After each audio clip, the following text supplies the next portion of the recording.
Channel e o Boeing 747. Em maio de 1966, a companhia Boeing começou o desenvolvimento da maior aeronave de passageiros que o mundo já tinha visto. Hoje, mais de 20 anos depois de seu início, o 747 ainda é considerado um dos melhores aviões comerciais.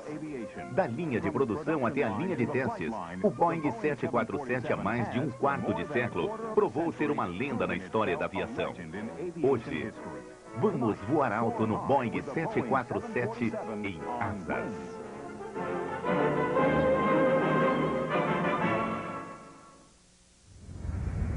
August 16 de agosto de 1989, Sydney, Austrália.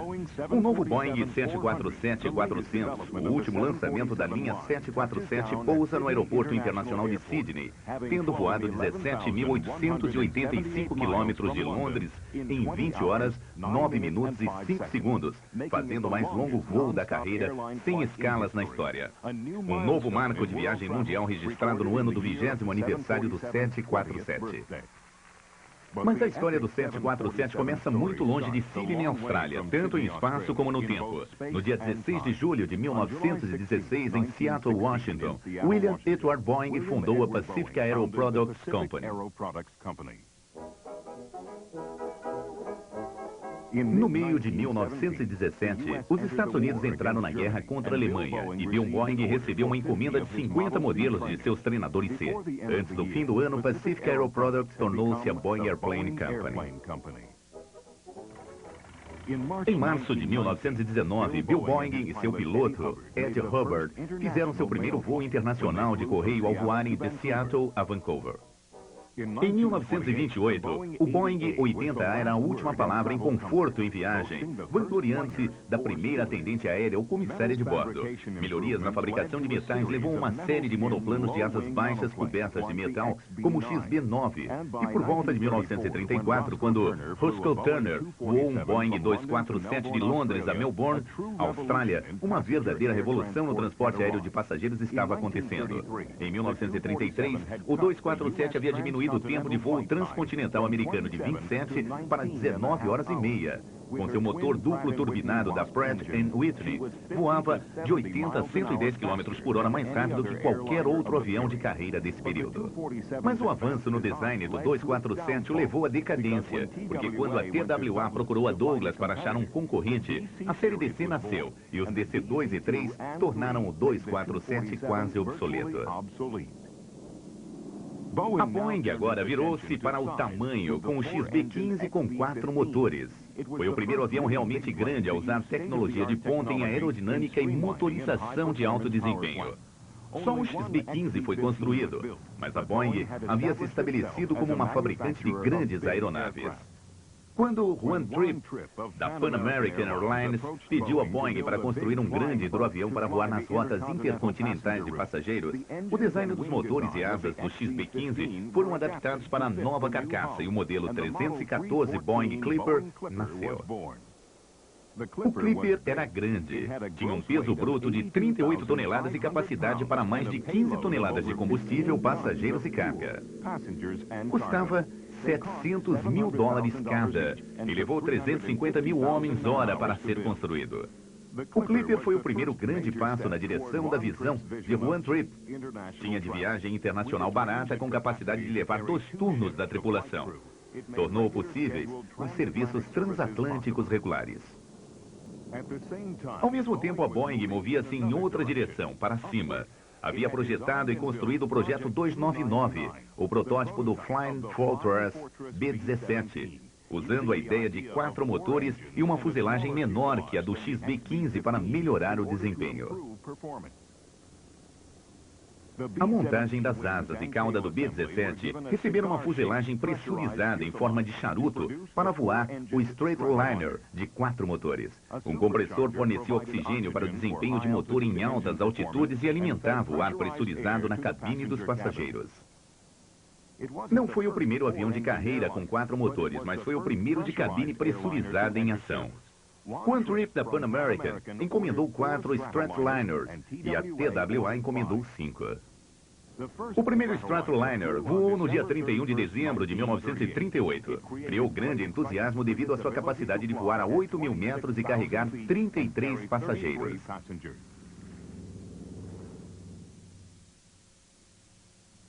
Mas para um avião que parecia destinado à grandiosidade, nem tudo corria como queriam. Um grave acidente do primeiro Stratoliner levou à adaptação de uma asa dorsal para melhorar a estabilidade e o início da Segunda Guerra Mundial interrompeu o desenvolvimento das viagens internacionais. O desenvolvimento dos compressores, pressurização e mais tarde turbocompressores contribuíram para o desenvolvimento da linha de grandes bombardeiros da Boeing. 12.000 B-17 foram construídos e desempenharam um papel principal nos esforços bélicos aliados, não só despejando bombas, mas abatendo quase tantos inimigos quanto os outros aviões de guerra americanos combinados.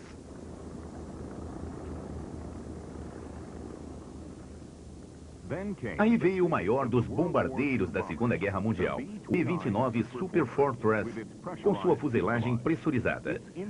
Seu impacto na história militar culminou com o lançamento da bomba que acabou com a guerra. Depois da guerra, seu similar de transporte, o C-97, evoluiu para o Stratcruiser, o maior dos aviões de carreira internacionais da Boeing, com grandes motores a pistão. Em 1945, William Allen, o novo presidente da Boeing, tinha percebido a necessidade da Boeing de retornar à produção de aeronaves civis. Apostou e anunciou a construção de 50 a um preço de $1 milhão cada. O Stratcruiser era a última palavra em viagens internacionais luxuosas, numa era anterior à introdução das tarifas turísticas e econômicas. Sua mais famosa característica era a escada caracol, levando ao salão de estar inferior, onde os passageiros podiam esticar as pernas e desfrutar de uma mudança de cenário. Também havia o Salão das Damas, uma conveniente instalação para o atendimento delas durante o voo.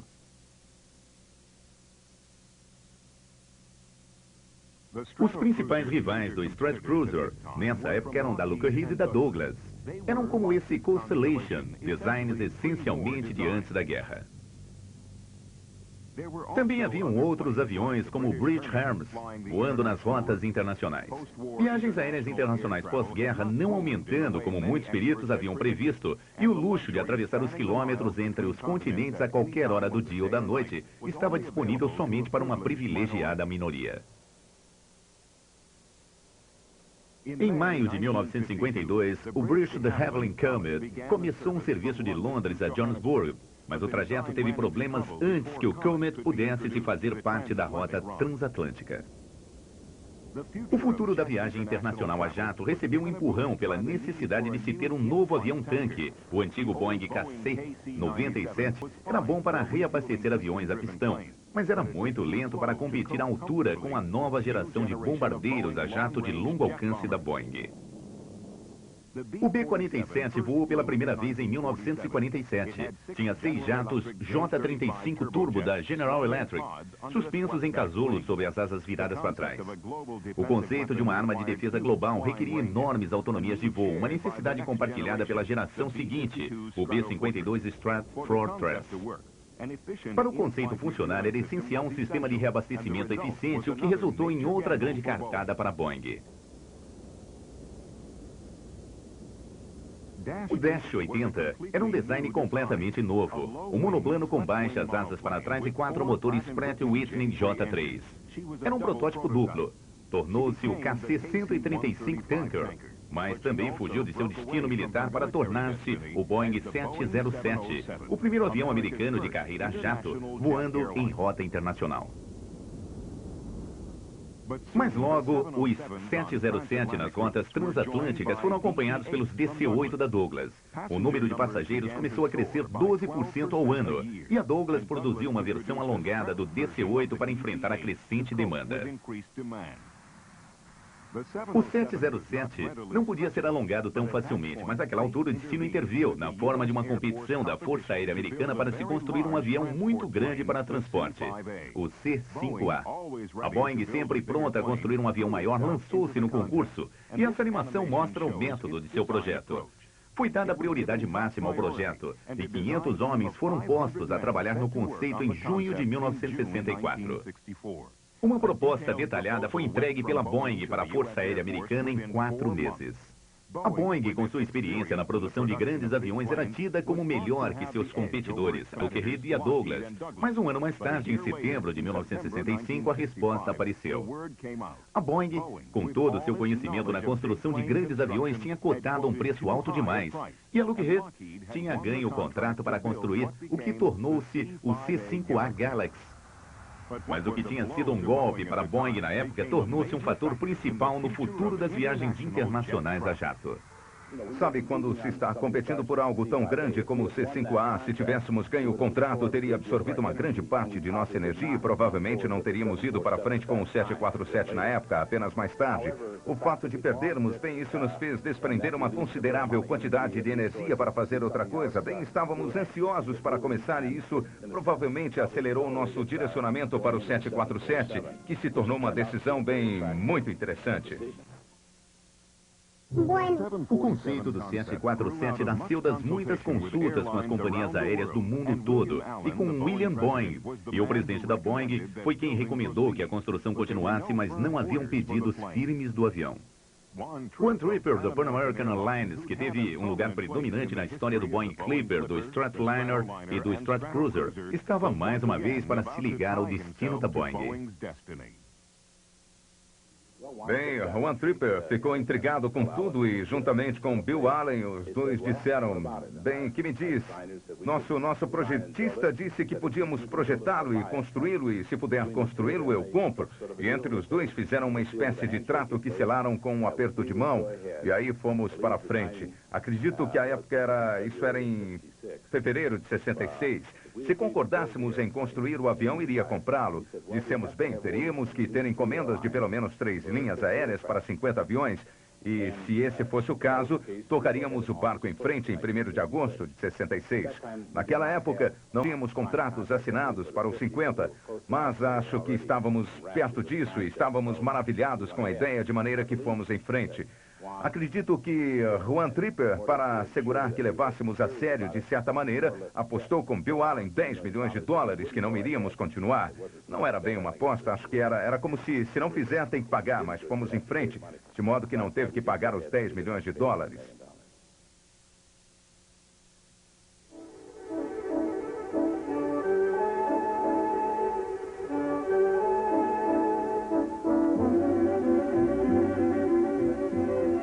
No dia 25 de julho de 1966, a Boeing Company decidiu converter essa floresta num dos maiores complexos de construção do mundo. A companhia decidiu erguer aqui a maior fábrica em volume jamais construída, a fim de montar o maior avião a jato comercial da história da aviação.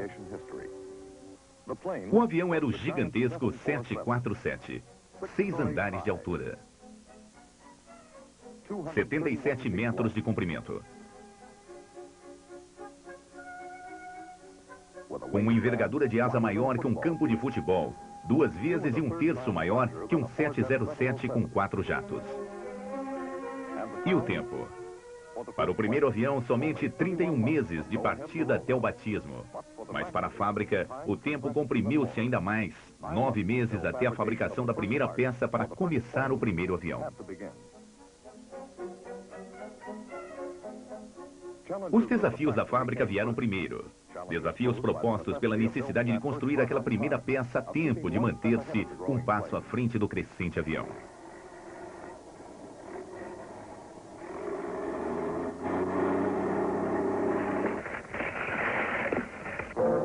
Florestas inteiras tinham que ser derrubadas nos vales para abrir caminho para a fábrica. 630 acres de pontes precárias e árvores tiveram que ser niveladas antes de dar por terminado o trabalho. Mais de 250 empreiteiros, subempreiteiros e fornecedores de material envolveram-se no projeto. Só a força de trabalho da empreiteira no canteiro de obra chegou a 2.800 homens, representando as profissões na região de Puget Sound. Era como um risco financeiro ou risco comercial. Poderíamos dizer que foi inacreditável, acho, porque é lógico que o dinheiro que levou para ser desenvolvido, projetado para construir aviões protótipos e depois aumentar a velocidade de produção, era muito mais do que o valor líquido da companhia inteira. Ou seja, estávamos apostando a companhia no sucesso do avião. As ferrovias, a segunda mais íngreme da nação, levantou cabos à altura do agulhão de Seattle, mais de 150 metros de Puget Sound, até o nível da fábrica em menos de 5 quilômetros. A rápida construção da ferrovia de 2 milhões de dólares era essencial.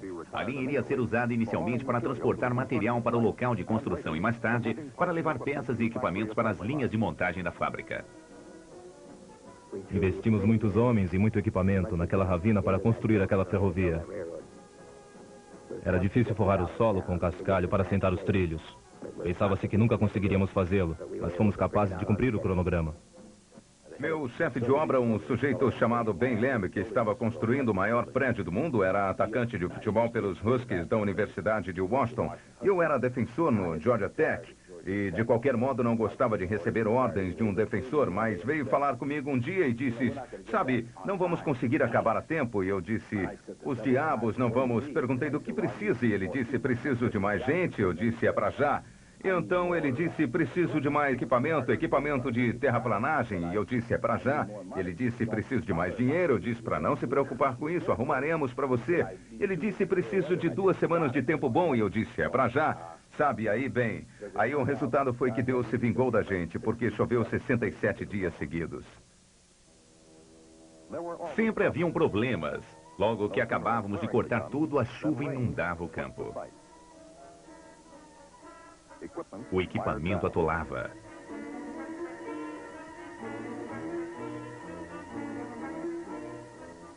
Descobrimos que a geleira, que era tão dura, havia virado graxa. Não podíamos trabalhar, obviamente, na lama, então pavimentamos cerca de 100 acres sob as construções. Aí podíamos trabalhar livres da sujeira e da lama. O tamanho e velocidade do projeto demandavam rígidos controles a cada decisão. Como o diretor da obra, Brian Lamb, explica. Absolutamente tudo o que se tem num projeto é posto no cronograma e planejado nesta sala. Podemos saber no instante se estamos adiantados ou atrasados. Visibilidade total de todas as fases do projeto. No começo do projeto, planejadores perceberam que a ocupação sobreposta causaria problemas. Os empreiteiros, sabíamos, estariam na área adjacente ao nosso pessoal, em cima de nós, nas estruturas, nas torres e no subsolo, nos dutos e fossos. Ao mesmo tempo, o pessoal do Boeing estava tentando produzir as peças que mais tarde iriam fazer parte do avião. Enquanto isso, Joe Sutter, engenheiro-chefe do projeto do 747, passou mais de 1 ano com essa equipe finalizando o design do avião, para se assegurar de que a construção em tamanho natural pudesse começar logo que o prédio estivesse pronto, ou, se necessário, até antes disso. No instante que se tornou possível, equipes entraram para começar. Enquanto as paredes dos escritórios estavam sendo instaladas em uma das torres, equipes continuavam trabalhando no telhado.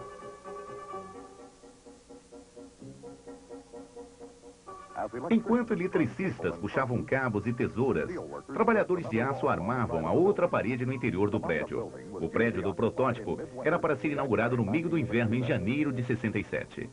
Percebemos logo que não seríamos capazes de entregar a instalação completa. Não seria calafetada, seria completamente aberta de um lado. Os pisos ainda estariam sendo assentados, uma armação era tudo o que teríamos para entregar. Mas apesar do frio, as equipes vieram para começar. Usavam luvas e suas capas impermeáveis e seus capacetes. Estavam muito motivados. A força de trabalho, não havia necessidade de motivá-los. Estavam numa tarefa muito romântica, que era construir o maior avião do mundo. E tínhamos pessoas que vinham de Tacoma, que fica, você sabe, a 110 quilômetros daqui, para chegar a Everett, para trabalhar no avião. Tinha um entusiasmo que transbordou finalmente. Alguém inventou a palavra de que eram bem incríveis e, tentando pensar em quem, decidiram em pegar um desenho do Paul Bannon, e puseram em seus capacetes. Usavam capacetes porque o prédio ainda estava em construção e carregavam marmitas e usavam os casacos e tudo mais. Fizeram realmente um trabalho de mestre. A ferrovia de Puget Sound a Everett percorria a íngreme subida direto para dentro da fábrica, trazendo literalmente milhões de peças do avião na hora e lugar certos. A fábrica era quase uma cidade por si. Era o maior prédio do mundo em capacidade cúbica, cobrindo 43 acres embaixo de um só telhado contínuo. Abrigava milhares de trabalhadores e tinha suas próprias instalações alimentícias e médicas. Um galpão do tamanho de 40 campos de futebol, agora só aguardando a aparição de seu principal jogador. Jogador cujas linhas tinham sido polidas e refinadas por muitos meses e por muitas pessoas, todas se empenhando em ter a certeza de que tudo estivesse certo quando a cortina abrisse na noite de estreia.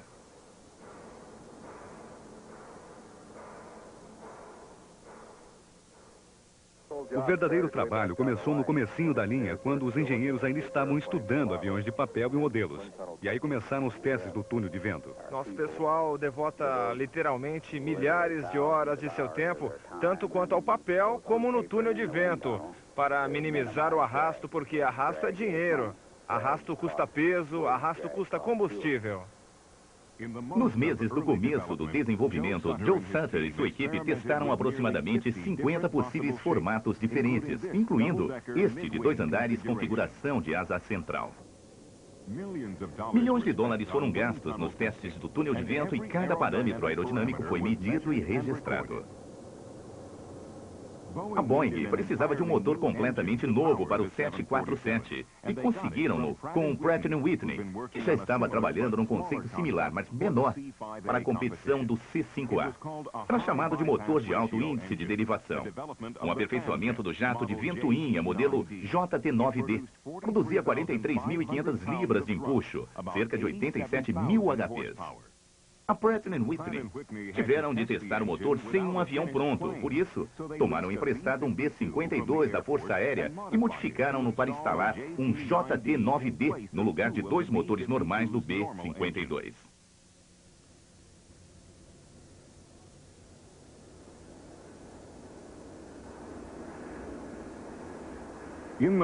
No programa de testes de voo, o B-52 da Força Aérea voou a altitudes de mais de 14 mil metros sob condições extremas. O motor foi totalmente aprovado. Este aparelho, chamado de Prey Mantis, foi projetado para dar aos pilotos a experiência de taxiar o 747 de uma cabine a 9 metros do chão. O piloto-chefe de testes do 747, Jack Weddell, estava muito envolvido nos testes preliminares e podia, com treino, estacioná-lo ao lado de um terminal de carga, com uma tolerância de mais ou menos 15 centímetros. Provou para muitos clientes do 747 que o enorme avião não seria um terror incontrolável nos aeroportos.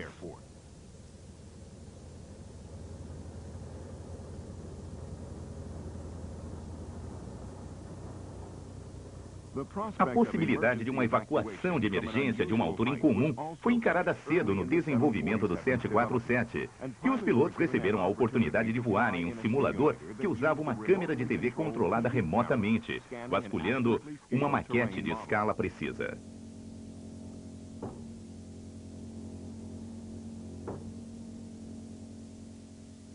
Neste simulador, o piloto tinha controle da velocidade, altitude e atitude, ajustadas tão próximas ao comportamento do grande avião quanto os projetistas podiam prever.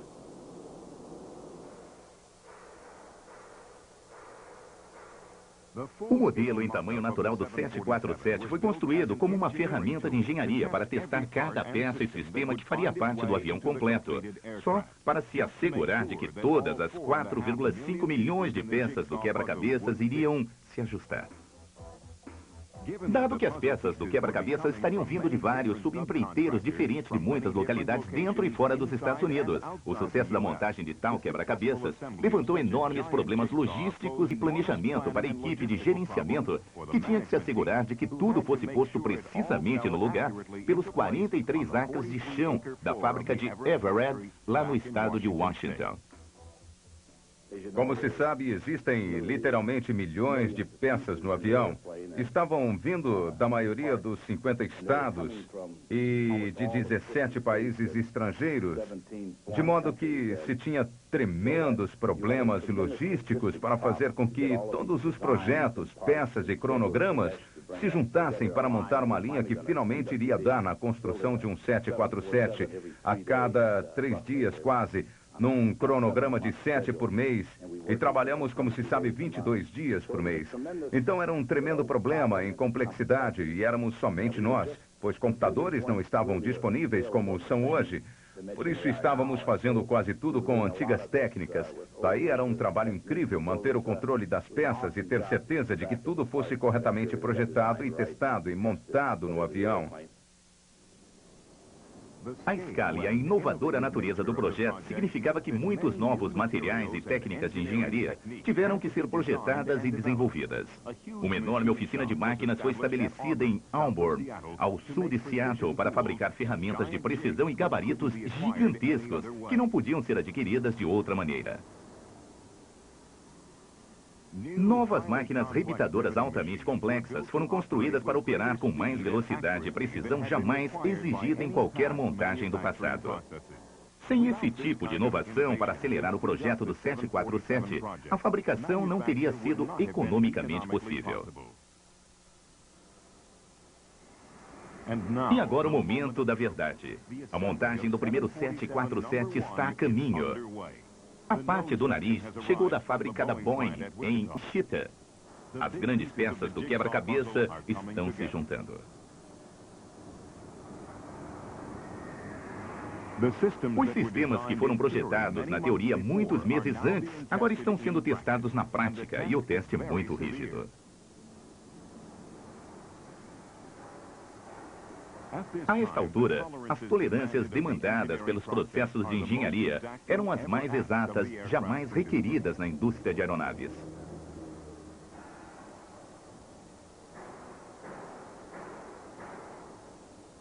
O nível de tensão na fábrica aumenta.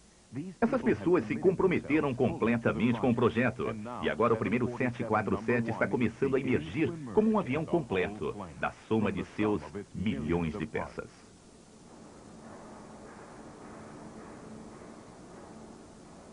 A cauda, da altura de um prédio de 6 andares, muitas vezes maior que a altitude alcançada pelos irmãos Wright no seu primeiro voo, é colocada no lugar. Da ponta da cauda à ponta do nariz também é maior que a distância voada pelos irmãos Wright em Kitts Hawk em 1903. Mas mesmo com as asas e a fuselagem montadas, o processo de construção está longe de terminado. Existem 220 quilômetros de fiação num Boeing 747, e a maioria disso tem que ser montada à mão. 75 mil desenhos de engenharia tiveram que ser usados para que o projeto inteiro e todas as instruções de montagem fossem seguidas à letra. O sistema hidráulico do 747 foi projetado visando segurança. Sistemas de reserva compensam um ao outro em caso de falha. Juntar tudo isso num tempo disponível foi uma tarefa colossal. Posso lembrar como sendo um trabalho envolvente. Passamos 365 dias do ano trabalhando nele, 7 dias por semana. Acho que atingimos uma média de 12, 14, 16 horas por dia, digo a administração. Alguns disseram, não sei como a Boeing pode aprontar um avião em 4 anos, mas de outro jeito teríamos feito em 8, mas comprimimos em 4 anos. Era um trabalho apaixonante. Todos que trabalharam nele estavam meio que mergulhados no entusiasmo de fazê-lo. Tem uma hora do dia que a natureza toma conta. De segunda a sexta, hora selvagem. As feras dominam na sua tela. Grandes e pequenas, mansas e ferozes. Todos os dias às 20 horas. os melhores especiais sobre animais. Selva brutal. Comece a semana com uma série que se transformou num clássico. O mundo natural. Nascimento, reprodução e morte em Crônicas da vida selvagem. Os Resgatam do Perigo. Amando a natureza. Surpreenda-se com os novos episódios. Experimente Eles capturam a beleza dos... Conheça a verdadeira amizade em... Nascido entre os animais. Enfrente a verdade sobre... Os animais extintos do século XX. Um esforço global para salvar A a... vida selvagem. Uma escapada diária. Hora selvagem. De segunda a sexta às 20 horas. Apresentado por Johnny Walker Black Label. Conheça Conheça tudo sobre a beleza, o deleite estético que nos seduz. Compreenda tudo sobre sexo, a arma evolutiva de mais atração. Averigue tudo sobre o magnetismo, a atração regida por forças invisíveis. Desfrute tudo sobre a televisão, a força de atração de sua janela para o mundo. Veja tudo sobre. Só no Discovery Channel. Nossos olhos são as únicas armas que não ferem os animais. Apenas capturam os movimentos da vida. Perseguem as cores do mundo. E deixam que o nosso espírito viva em plena harmonia com a natureza. A emoção é o habitat natural daqueles que libertam o coração para mergulhar em uma vida selvagem. Só no Discovery Channel. Bem, um 747 é uma aeronave tremendamente grande. A primeira vez que comecei a voar num era 1974. Daí estou voando em 747s agora há aproximadamente 16 anos. 26 meses atrás, quando estávamos nesta floresta aqui em Everett, e a decisão foi tomada para continuar com o programa 747, a magnitude da tarefa que nos foi atribuída realmente parecia formidável. Segunda-feira, 30 de setembro de 1968, Bill Allen vê sua visão concretizada. Temos um avião agora. Um avião notável. Vamos em frente. Vamos vê-lo a serviço das linhas aéreas.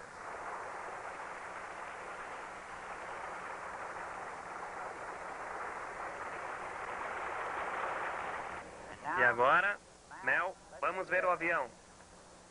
Para Malcolm Stanton, o grande momento. Tudo bem, pessoal? Todo mundo abaixado?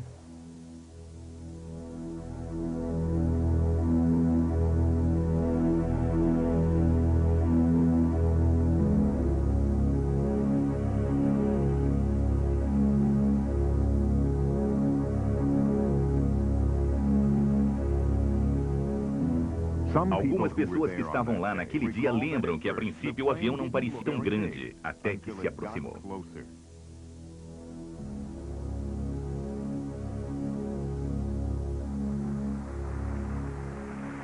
26 comissários de bordo representando as 26 aerolinhas que haviam encomendado 158 747S participaram da cerimônia de batismo. Organizar o batismo pode ter sido a tarefa de gerenciamento mais difícil para Malcolm Stanton. Tudo bem, vamos batizá-lo. Bem, sabe, ao contar 3. Ainda não, espere, 1, você vai pegar a garrafa. E 2, levante bem em cima. E 3, mande ver. Certo? Agora a cadência. Não a quebre ainda. A cadência será 1, 2, 3. Pegou? Certo. Espere, espere.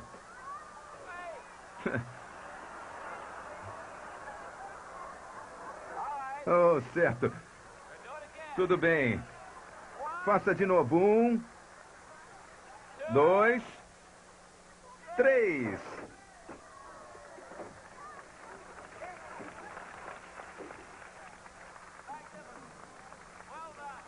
O 747, para aprontá-lo para os passageiros, nós realmente judiamos dos aviões. Construímos aviões que destruíamos no processo. Um deles chamamos de avião de teste de fadiga e chegamos a colocá-lo numa armação e o fizemos voar pelo equivalente a 30 anos, que sejam 6.000 horas. E o fizemos decolar e pousar de novo e novamente, mais uma vez. E qualquer coisa que falhasse ou quebrasse depois de algum tempo, nós consertávamos e aí passávamos para a linha de montagem de melhorias. A gente também pegava um avião e mais um e o partíamos em pedaços. Queríamos saber o que era preciso para se quebrar uma asa. Se pegar a asa de um 747, se pode entortá-lo 9 metros na ponta antes que se quebre. E é uma visão, sabe, é uma visão quando finalmente quebra. Quer dizer, soa como uma explosão.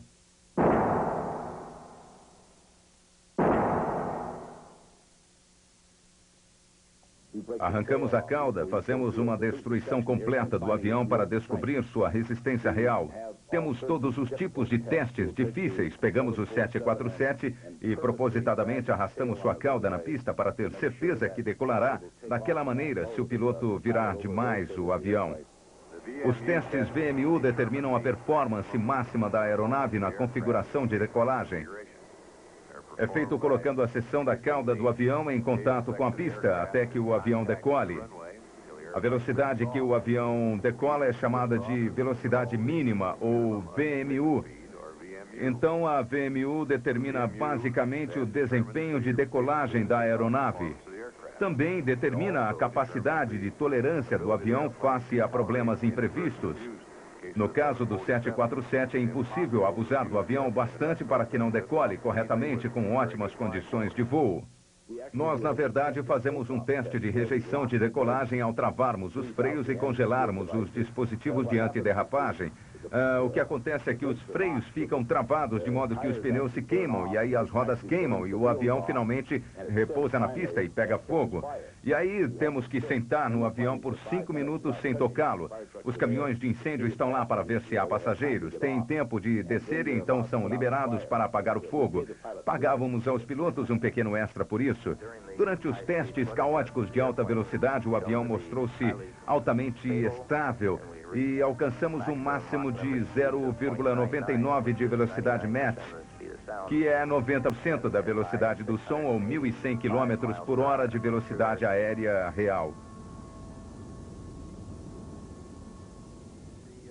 O 747 tem um trem de aterrissagem que é generoso, e enquanto que o índice de sincronismo no outro avião pode ser considerado como uma aterrissagem moderadamente dura, a do 747 vai parecer macia. Acho que é um avião muito generoso na aterrissagem.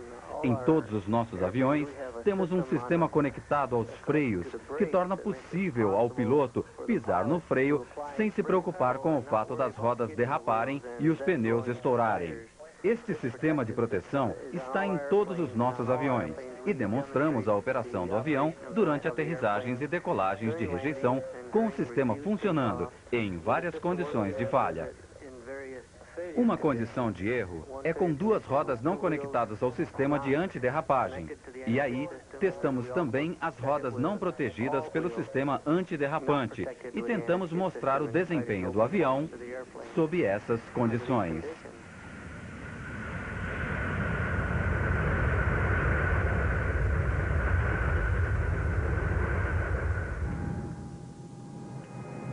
Adoro muito pilotar esse avião. Obtenho muita potência dele e me sinto muito bem.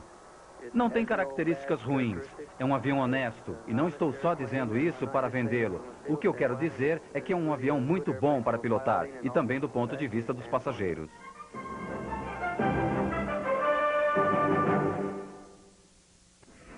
Ericsson. Há mais de 120 anos aperfeiçoando a arte da comunicação. Ericsson, liderando o mundo em tecnologia celular digital. Ajude-nos a descobrir o seu mundo. Envie suas sugestões e comentários para Discovery Channel Opiniões, 1 Alhambra Plaza, Suíte 600, Coral Gables, Flórida 33134, Estados Unidos. Ou escreva para o nosso correio eletrônico. Encontre na Terra pegadas dos peregrinos em busca de sua origem. Sinta no ar o cheiro de tradições ancestrais. Beba da água que mantém viva antigas culturas ao sentir o calor do fogo que arde durante séculos. Milênio. Só no Discovery Channel. Descobrindo o mundo. Colombo, Vespúcio, Marco Polo, deles herdamos a paixão pelo descobrimento. Mas agora, novos heróis ajudam a romper fronteiras, superar obstáculos. Faça uma expedição a novas descobertas. Siga os passos desses cientistas enquanto eles vão à frente experimentando o desconhecido. Os novos exploradores, só no Discovery Channel.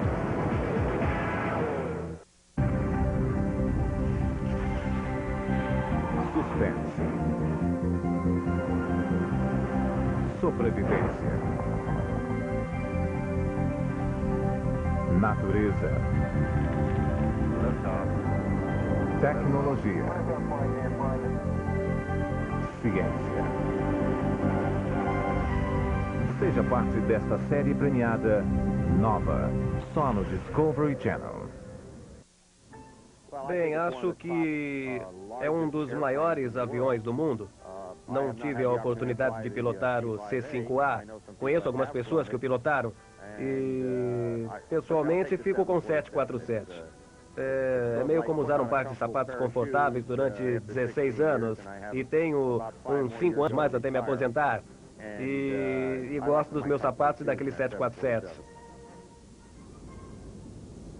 O 747 estava agora em serviço e a fábrica entrou em total produção. Mas o desenvolvimento continuou e dentro de um ano, o primeiro novo modelo, o 200B, estava no ar. A única mudança externa óbvia era o número de janelas na sala superior. Mantinha o aspecto básico do 747 e de como o 747 encarava sua tarefa de atravessar os céus do mundo.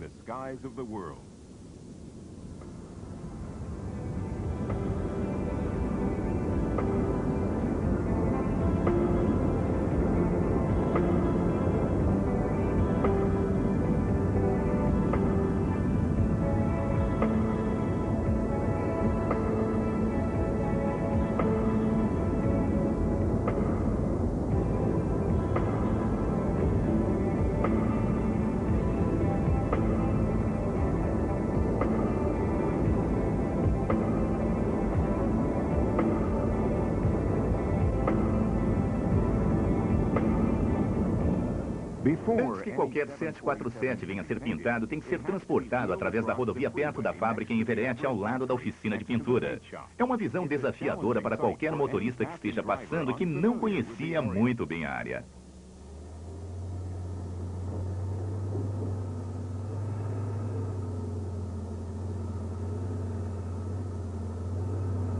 Trabalhar na superfície da fuselagem pode ser uma tarefa meio complexa, dependendo das marcações da linha aérea envolvida e depois, mais de 270 litros de tinta para qualquer versão em branco do avião.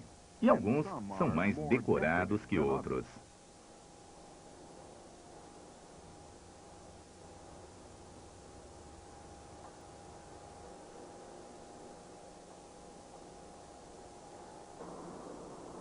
Na primeira classe também, a decoração pode ir do simples funcional ao altamente romântico. Acho que no cômputo geral talvez estejam construindo 9 ou 10 modelos diferentes do 747 porque se precisa deles para diferentes coisas. Por exemplo, os japoneses que tinham rotas bem regionais, estaduais para os aviões voando entre suas várias províncias, queriam um avião que decolasse e aterrissasse frequentemente. Aí fomos lá e mudamos o trem de aterrissagem e o sistema de flaps para acomodá-los e o chamamos de 747 de curto alcance, ou seja, 747SR. Uma companhia queria transportar carga e passageiros e aí fizemos uma parte dele equipada com portas de carga no lado. Eles permitiam, carregar grandes containers na aeronave. Tinha gente que só queria transportar carga, então construímos os cargueiros onde levantávamos o nariz do avião e se podia carregar containers de 2,5 metros por 2,5 do tamanho de um enorme caminhão-baú para dentro do avião. Isso tornou-se um grande negócio. Tínhamos um avião, a Panam queria voar distâncias maiores, mais longe e mais rápido. Por isso, queríamos um que pudesse subir mais e ter velocidades maiores, e daí construímos um SP Special Performance. Era chamado e tiramos uma secção dele de modo que tornou-se um avião menor.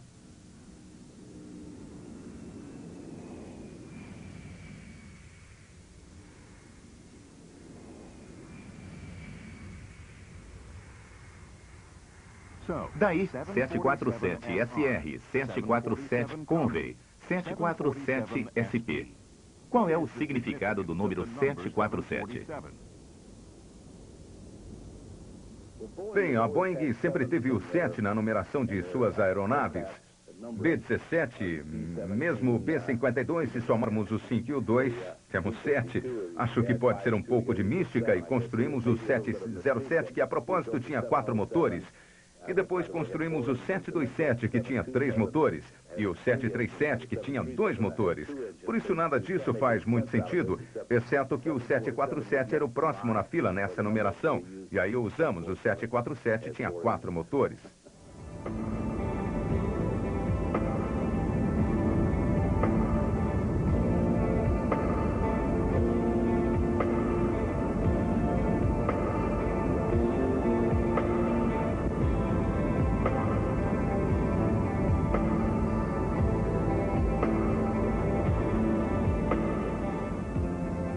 Nos dias de hoje, o 747 é considerado o avião mais reconhecido do mundo e efetuou uma completa revolução nas viagens internacionais.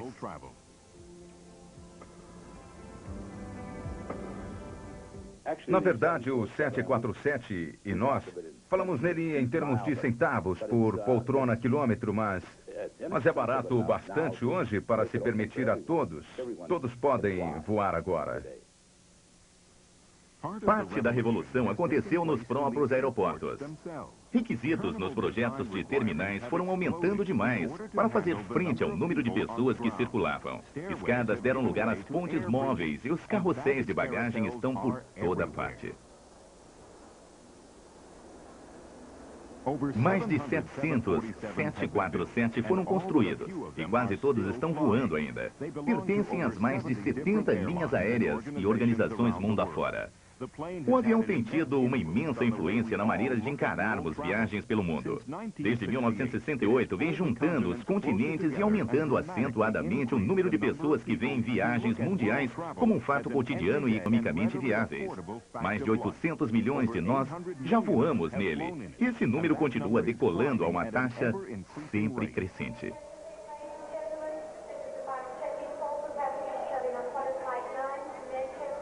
Quando o 747 estava sendo desenvolvido, haviam preocupações de que iria sobrecarregar os aeroportos, bem como as instalações para passageiros e sistemas de bagagem, e engarrafar a pista de pouso e taxiamento. Demorou um pouco para resolver a questão dos passageiros, e alguns ainda hoje afirmam que ainda há problemas, mas o 747 nunca afetou as superfícies de aeroportos, exercendo tensões nas pistas não mais que o 707. E mesmo tendo ocorrido acidentes no ar, o registro geral de segurança do avião é excelente. O que começou como um grande risco tornou-se a nossa maior recompensa. O 747 tem sido um maravilhoso produto para a Boeing e para o público voador. E ele excedeu nossas melhores expectativas. Tem sido eficaz para nós, dado lucro e nos permitiu ter os recursos ou ganhar recursos, se quiser, para construir novos aviões, o 767, o 757, designs muito avançados. Permitiu-nos incluir esses tipos de melhoramentos de volta no 747. Como pode notar, tem pequenas asas nele. E é claro que, se quisesse esmiuçar a parte eletrônica, descobriria que é todo digital. E é uma aeronave muito, muito moderna. Daí o que parecia uma cartada realmente grande tornou-se um ganho muito grande. Daí, o 747 tem sido uma visão familiar nos céus por mais de 20 anos. E parece que vai estar por aí, sob uma forma ou outra, por muito tempo ainda. O 747 foi um grande desafio para mim, obviamente. No entanto, quando olho para trás numa carreira cheia de desafios interessantes e maravilhosos, foi o trabalho número 1 na minha vida e foi emocionante fazer parte dele. Gosto do Bill Allen, estou agradecido pela confiança que teve ao colocar-me no comando de tudo. Trabalhei com um grupo fabuloso de pessoas no design e na construção dele. Foi uma experiência maravilhosa.